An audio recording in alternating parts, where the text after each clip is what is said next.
बिस्मिल्लाहिर्रहमानिर्रहीम। जी my student, आज हम एक्सरसाइज नंबर 3.4 को स्टार्ट करेंगे और ये इस चैप्टर की यानी चैप्टर नंबर 3 की लास्ट एक्सरसाइज है। तो इसका बाकायदा आगाज़ करते हैं। एक्सरसाइज नंबर 3.5 के अंदर जो पहला क्वेश्चन है उसकी स्टेटमेंट को पहले अंडरस्टैंड करें। वो कह रहे हैं कि solve the following systems of linear equations bye Cramer's rule. अब लीनियर इक्वेशन हमारे पास क्या होती हैं, जो हमारे पास प्रीवियस लेक्चर्स हैं उसके अंदर बेटा मैं बड़ी डिटेल से आपको बता चुका हूँ। बहरहाल हमारे पास लीनियर इक्वेशन ऐसी इक्वेशन होती हैं जो ax plus B Y plus G is equal to constant इसकी फॉर्म के अंदर हो। हमारे पास ए बी और हमारे पास ये वाला जो राइट साइड पे हमारे पास टर्म होती है इसको कांस्टेंट कहते हैं और एक्स वाई जी हमारे पास वेरिएबल्स होते हैं। ये पहली इसकी कंडीशन आ गई, यानी A X plus B Y plus G is equal to constant की सूरत के अंदर होती है। और दूसरी कंडीशन बेटा इसके लिए ये है कि जो हाईएस्ट पावर होती है वेरिएबल की वो 1 होती है। इस हवाले से इसको 1 डिग्री इक्वेशन भी कहा जाता है। ये एक्स की पावर भी 1, वाई की पावर भी 1 और जी की पावर भी हमारे पास 1 होती है। तो हमने ये लीनियर इक्वेशन के सोल्यूशन को फाइंड आउट करना है। अब लीनियर इक्वेशन को सॉल्व करने से क्या मुराद है, इससे मुराद बेटा ये है कि जो अननोन वेरिएबल्स होते हैं यानी एक्स वाई जी, हमने इनकी वैल्यूज़ को फाइंड आउट करना है क्रैमर रूल्स की मदद से। अब इसके सोल्यूशन का आगाज़ करते हैं। सबसे पहले हमारे पास जो दी गई हमारे पास लीनियर इक्वेशंस हैं, अब ये एक से ज़्यादा लीनियर इक्वेशंस हैं इसलिए उसने इसको सिस्टम का नाम दिया गया है ना, following systems of linear equation. ये फर्स्ट लीनियर इक्वेशन, ये सेकंड लीनियर इक्वेशन, ये थर्ड लीनियर इक्वेशन। इसके अंदर भी वेरिएबल की हाईएस्ट पावर 1, इसके अंदर भी वेरिएबल की हाईएस्ट पावर 1 और इसके अंदर भी वेरिएबल की हाईएस्ट पावर 1। तो ये जो हमारे पास लीनियर इक्वेशंस का कम्बिनेशन है इसको कह देंगे सिस्टम। हमने इस सिस्टम को सॉल्व करना है क्रैमर रूल्स के ज़रिए और एक्स वाई जी यानी अननोन वेरिएबल्स की वैल्यूज़ को फाइंड आउट करना है। अब इस सबसे पहले कोएफिशिएंट्स की मैट्रिक्स बना लें। x का कोएफिशिएंट 2, y का कोएफिशिएंट 2 और हमारे पास z का कोएफिशिएंट 1 आ गया। इसी तरीके से बेटा x का कोएफिशिएंट 3, y का कोएफिशिएंट -2 और z का कोएफिशिएंट -2 आ गया। x का कोएफिशिएंट 5, y का कोएफिशिएंट 1 और z का कोएफिशिएंट -3। इस तरीके से इस लीनियर इक्वेशंस की मदद से हमने ए मैट्रिक्स को बना लिया। अब हमने डिटर्मिनेंट को फाइंड आउट करना है। अब एक्सपेंड बाय रो 1 कर लें। आप रो 1 के ज़रिए इसको एक्सपेंड कर लिया, 2 लिखा, उसके बाद इसके बेटा माइनस लिख लेंगे। ये रो कैंसिल, ये कॉलम कैंसिल, -2 -2 1 -3, -2 -2 1 -3। उसके बाद -2 लिखा बेटा, अब इसके हमारे पास माइनर आ जाएगा, रो कैंसिल और ये कॉलम कैंसिल, 3 -2 5 -3, 3 -2 5 -3। उसके बाद +1 लिखा, इसका माइनर हमने ले लिया, रो कैंसिल कॉलम कैंसिल, 3 -2 5 1, 3 -2 5 1। अब बेटा इसको सॉल्व कर लेंगे। सॉल्व करने के बाद हमारे पास जो डिटर्मिनेंट ऑफ ए है वो किसके बराबर आ जाएगा, वो 27 के बराबर आ जाएगा। ये तो पहला स्टेप है जो हमने क्रैमर रूल्स की मदद से लीनियर इक्वेशन को सॉल्व करते वक्त हमने परफॉर्म करना है। अब नेक्स्ट स्टेप हमारे पास बेटा क्या है, अब देखिए ये वाली जो चीज़ है ना हमारे पास 3 1 2 जो इक्वेशंस के राइट हैंड साइड पे तीनों कांस्टेंट दिए गए हैं, इसको आप एक कॉलम के तौर पर एज्यूम कर लें। ये 3 1 2 एक कॉलम है। तो क्रैमर रूल का ये हमारे पास क्रैमर रूल के अंदर हमारे पास सबसे पहले ये होता है कि हमने दी गई मैट्रिक्स के कोएफिशिएंट्स को मैट्रिक्स की सूरत में लिख के उसका डिटर्मिनेंट फाइंड आउट करना है। अब हमने बेटा 3 स्टेप करने हैं। पहले स्टेप के अंदर हमने क्या करना है, हमने D1 डिटर्मिनेंट को फाइंड आउट करना है। जब D1 डिटर्मिनेंट को फाइंड आउट करेंगे, ये देखें तो उसके अंदर जो हमारे पास पहला कॉलम है, ये देखिए जो हमारे पास पहला कॉलम है इसको हमने चेंज कर देना है कांस्टेंट कॉलम के साथ। 3 1 2 के साथ बेटा हमने चेंज कर देना है, ये आसान तरीन तरीका। बाकी सेकंड और थर्ड कॉलम आपने एज इट इज रखने हैं। ये देखें यहाँ पर 2 3 5 है, यहाँ पर 3 1 2 कर देंगे। ये देखिए D1 के अंदर 3 1 2 कर दिए, सेकंड और third column as it is. अब इस डिटर्मिनेंट की वैल्यू को फाइंड आउट कर लेंगे। फिर D2 के अंदर क्या करेंगे, ये देखिए बेटा, आपको यहाँ पर ये मैं करके भी दिखा दूँ। ये देखें D2 फर्स्ट और थर्ड कॉलम सेम है और सेकंड कॉलम की जगह पे हमने लिख दिया 3 1 2। इसी तरीके से D3 डिटर्मिनेंट को फाइंड आउट करेंगे तो क्या होगा, फर्स्ट और सेकंड कॉलम सेम रहेंगे और थर्ड कॉलम को चेंज कर देंगे कांस्टेंट के साथ। बस बेटा इतनी सी बात है। और उसके बाद इसके फार्मूले की तरफ हम आ जाएंगे। अब देखिए, हमने D1 को पहले फर्स्ट कॉलम को चेंज कर दिया कांस्टेंट के साथ, 3 1 2 कर दिया, 2 -2 1 1 -2 -3 सेकंड और थर्ड कॉलम की वैल्यू सेम आ गई। अब आप इसको एक्सपेंडिंग बाय रो 1 कर लें। रो 1 के ज़रिए हमने इसको बेटा एक्सपेंड कर लिया। रो 1 के ज़रिए एक्सपेंड करेंगे, देखें 3 एज इट इज़ आ गया। अब इसके माइनर को ले लें, ये रो कैंसिल, ये कॉलम कैंसिल, -2 -2 1 -3 -2 -2 1 -3। उसके बाद -2 आ गया, इसके माइनर को ले लें, ये रो कैंसिल, ये कॉलम कैंसिल, 1 -2 2 -3 1 -2 2 -3। फिर +1 आ गया, इसके माइनर को ले लें, ये रो कैंसिल, ये कॉलम कैंसिल, 1 -2 2 1 1 -2 2 1। बाकी प्रोसीजर बेटा आपको पता ही है, इसको सिंप्लीफाई करने का, वो हमने यहाँ पर सिंप्लीफाई कर लिया और हमारे पास D1 की फाइनल वैल्यू 27 के बराबर आ गई। अब इसी तरीके से बेटा हमारे पास ये है D2। अब सेकंड कॉलम को चेंज कर देंगे, फर्स्ट और सेकंड थर्ड कॉलम हमारे पास सेम आ गए। इसको R1 के ज़रिए हमने एक्सपेंड किया। एक्सपेंड करने के बाद हमारे पास D2 की जो फाइनल वैल्यू आ गई वो बेटा 0 के बराबर आ गई। इसी तरीके से अब हमने D3 के अंदर क्या करेंगे, फर्स्ट और सेकंड कॉलम सेम और थर्ड कॉलम की जगह पे कांस्टेंट कॉलम्स की वैल्यूज को हम पुट कर देंगे। अब इसको एक्सपेंडिंग बाय रो 1, इसको भी रो 1 के ज़रिए एक्सपेंड करेंगे। ये 2 एज इट इज़ आ गया। अब इसका माइनर, रो कैंसिल और कॉलम कैंसिल, -2 1 1 2 -2 1 1 2। इसी तरीके से बाकी वैल्यूज, माइनस फार्मूले का 2 को एज इट इज़ लिख दिया। उसके बाद बेटा ये रो कैंसिल, ये कॉलम कैंसिल, 3 1 5 2 3 1 5 2। उसके बाद +3 आ गया, ये रो कैंसिल, कॉलम कैंसिल, 3 -2 5 1 3 -2 5 1। अब ये D3 की वैल्यू हमारे पास आ गई 27। अब x की वैल्यू जो हमने फाइंड आउट करनी है उसका फार्मूला हमारे पास ये है, D1 over determinant of A। D1 किसके बराबर, 27 के, और डिटर्मिनेंट ऑफ A किसके बराबर, 27 के। तो ये कैंसिल हो गए, 1 आ गया। उसके बाद y की वैल्यू हमारे पास क्या आ जाएगी, D2 over determinant of A।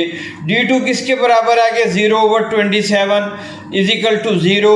और z किसके बराबर आ गया, D3 ओवर A डिटर्मिनेंट। अब D3 किसके बराबर, 27 के, और डिटर्मिनेंट ऑफ A 27 के, तो ये 1 के बराबर आ गया।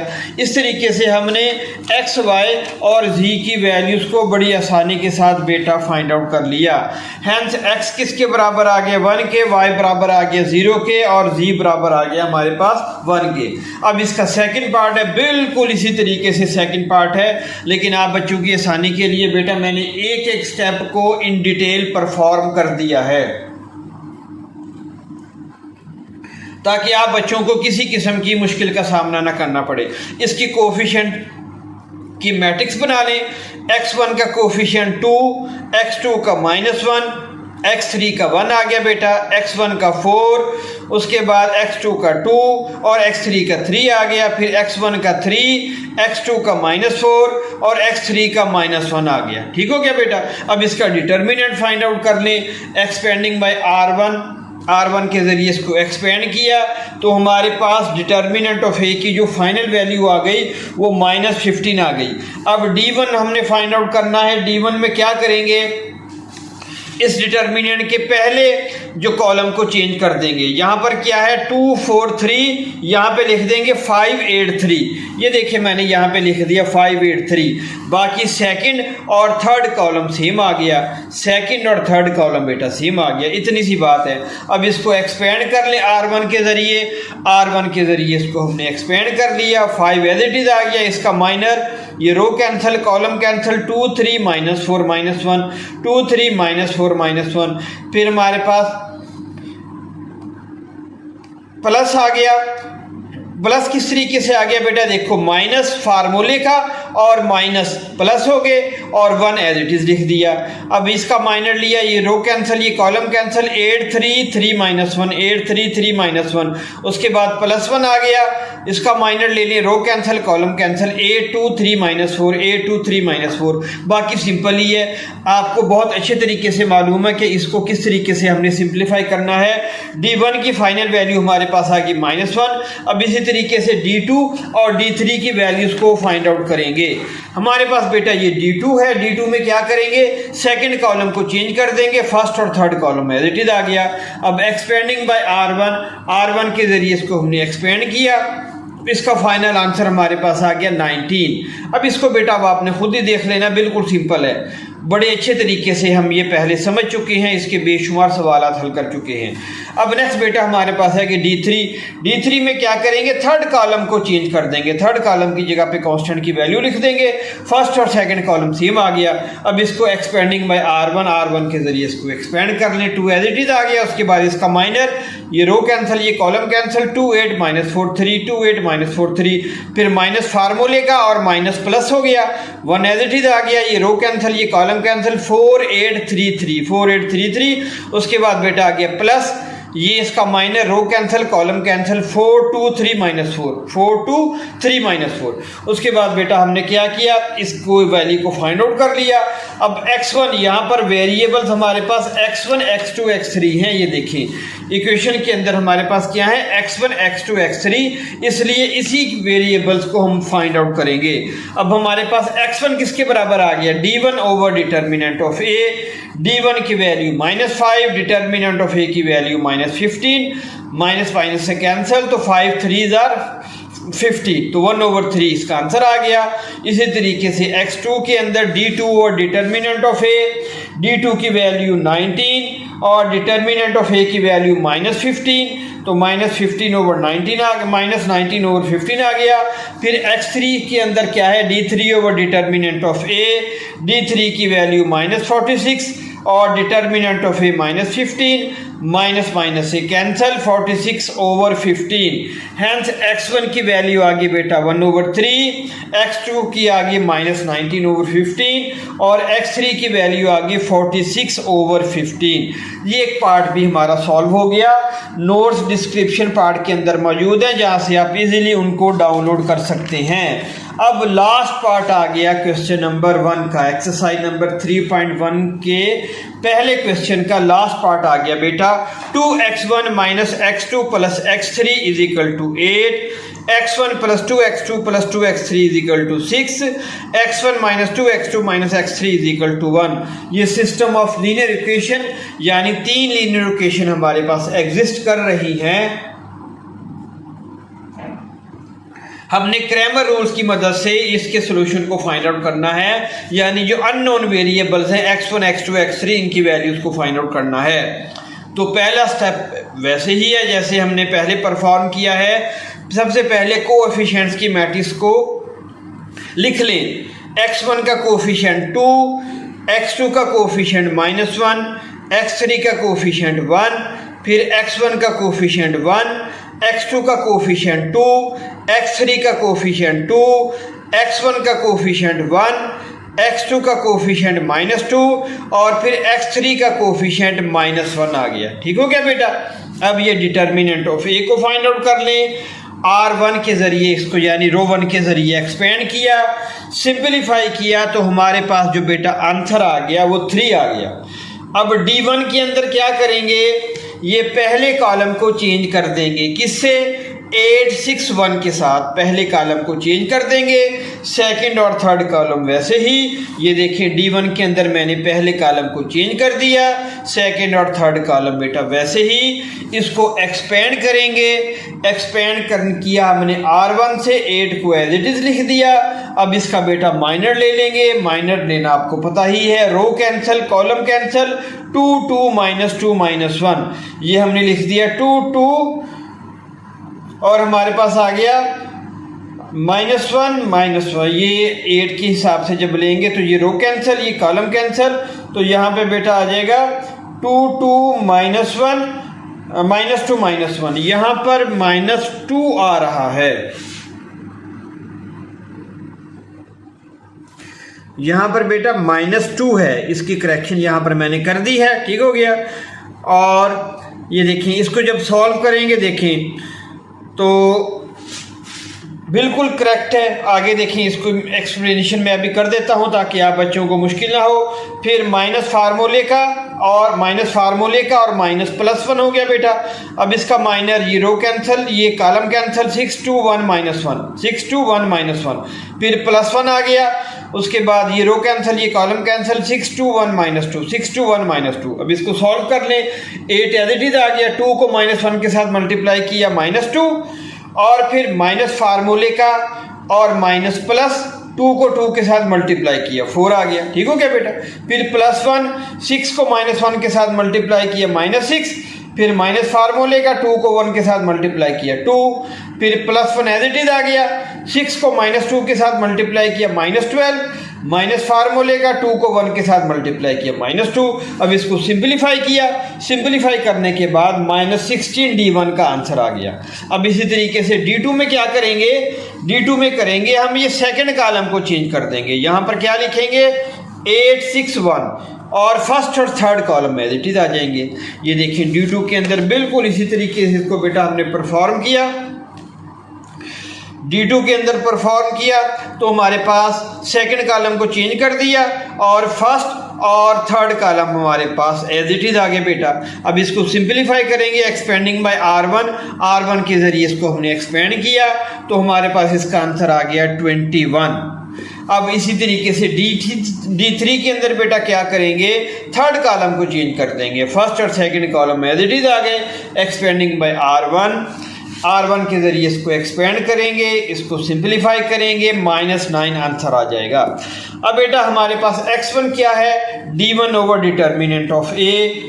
D1 की वैल्यू हमने अभी क्या निकाली -6 और डिटर्मिनेंट ऑफ A किसके बराबर -3 के, ये माइनस से कैंसिल, 3 2 6 आ गया, ठीक है बेटा।